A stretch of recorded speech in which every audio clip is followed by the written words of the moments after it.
po tayo ngayon sa Caloocan City kung saan may isang hostage-taking drama na nagaganap. Teka, Miss ha, sandali lang.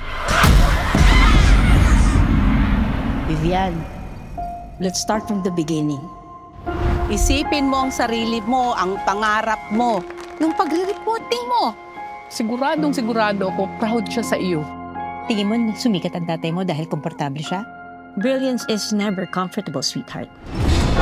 Palagi kang binabangungot, hindi ba? Magmula ngayon, makikita mo na silang lahat. Kahit gising ka pa.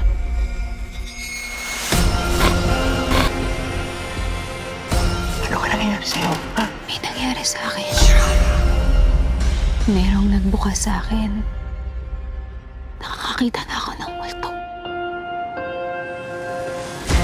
Dahil ang bracelet na yan.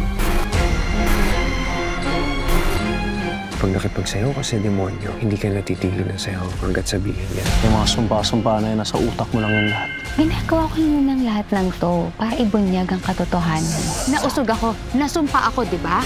Nelenol tung remanede. Luis! Luis!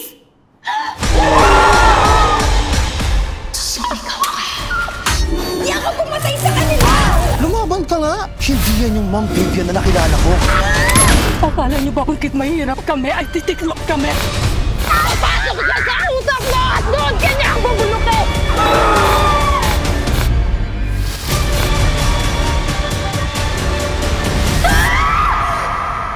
You heard it first!